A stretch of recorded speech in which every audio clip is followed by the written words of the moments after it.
O Supremo Tribunal Federal decidiu em reunião ontem o critério que diferencia usuários e traficantes de maconha. 40 gramas da droga é a definição do limite para qualificar o cidadão como consumidor.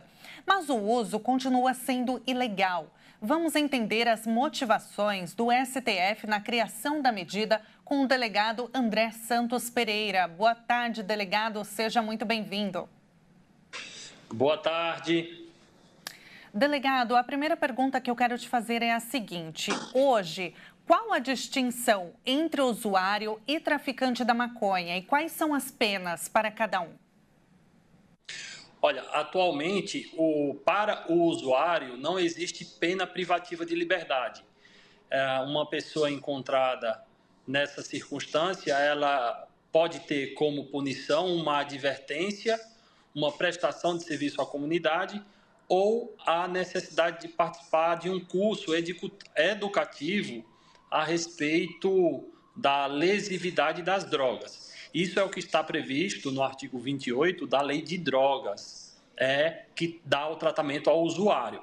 Já para o traficante, nós temos uma pena de 5 a 15 anos de reclusão e, nesse sentido, há uma pena privativa de liberdade e essa pessoa pode ser presa caso seja enquadrada no tráfico.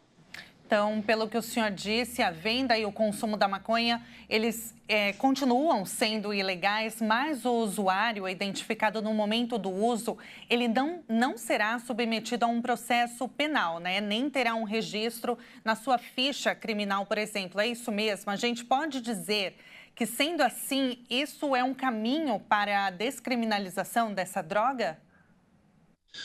Nós temos um cenário bem complexo do ponto de vista jurídico após o julgamento do STF, pois o STF definiu que não é um ilícito criminal o porte ou posse ou adquirir drogas para o consumo pessoal, ou seja, passa a ser um ilícito administrativo. No entanto, deve haver uma regulamentação para que o Estado possa fiscalizar essa conduta e possa até mesmo enquadrá-la como ilícito administrativo. Enquanto isso não for feito, essa conduta do uso das drogas continua sendo fiscalizada e formalizada dentro dos procedimentos criminais e que atualmente, nesse caso, no âmbito do termo circunstanciado de ocorrência. É um termo que é lavrado na delegacia pelo delegado de polícia, que é a autoridade pública competente e legitimada por força da Constituição Federal para realizar a lavratura desses termos. Ou seja, o procedimento para formalizar a conduta do usuário continua na esfera criminal. No entanto, o STF já definiu que as implicações não podem ser de natureza penal, ou seja, essa pessoa não incorrerá numa reincidência criminal e não terá mais, isso é importante frisar, não terá mais contra si a punição de ter que prestar serviços à comunidade. Nesse ponto, o STF definiu que, por se tratar de uma pena corporal, embora não seja uma pena de prisão, isso estigmatiza o usuário e, por essa razão, o Supremo Tribunal Federal definiu que essa punição não será mais aplicada ao usuário. Na medida, né, segundo o presidente do STF, Luiz Roberto Barroso, afirmou que essa medida ela visa evitar a discriminação entre ricos e pobres e basicamente entre brancos e negros. O que muda agora na conduta dos policiais no país? Na prática, não muda nada. Nós entendemos que esse é um dos pontos argumentativos do julgamento, mas para se resolver o problema da discriminação entre brancos e negros, pobres e ricos, nós temos que ter uma alteração no que tange ao preconceito estrutural da nossa sociedade. Não será a definição de 40 gramas como um critério objetivo para separar traficante ou usuário que vai resolver esse problema da discriminação. esse tópico elencado pelo Supremo Tribunal Federal é de muita relevância, mas nós entendemos que na esfera do princípio da igualdade, nós não temos nenhuma implicação ao definir um critério objetivo de 40 gramas para a definição de uma presunção, se aquele indivíduo vai ser traficante ou usuário. Nós temos diversos outros critérios para se analisar isso na conduta, né, de quem é abordado com drogas, ou seja, o local onde ela é abordada, as circunstâncias, outros objetos como balanças, anotações relacionadas ao tráfico, até mesmo a sua vida pregressa em relação a essas condutas. Portanto, a legislação atual já traz essas disciplinas e acreditamos que, no que tange ao princípio da igualdade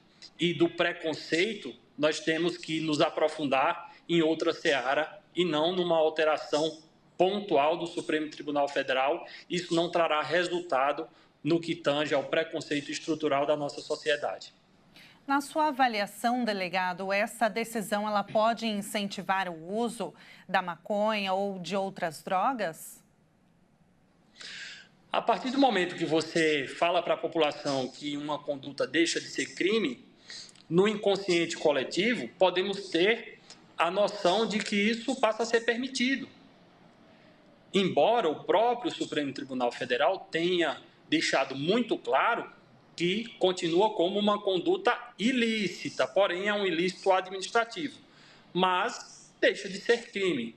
Portanto, nós podemos ter uma possibilidade de menor dissuasão daquelas pessoas que pretendem ingressar, né, na utilização dessas substâncias, e por essa razão nós podemos ter sim um aumento do consumo. E se nós temos um aumento do consumo, um mercado, nós temos a possibilidade da exploração desse mercado. E essa exploração é feita pelo traficante, que continua tendo ainda, no ordenamento jurídico brasileiro, uma punição severa, conforme eu disse, de 5 a 15 anos de prisão, e que é extremamente danosa essa prática, né, do tráfico, em razão aí das organizações criminosas e toda a violência que está por trás dessa atividade lesiva a toda a sociedade. Pode haver soltura de presos, delegado, depois dessa decisão do STF?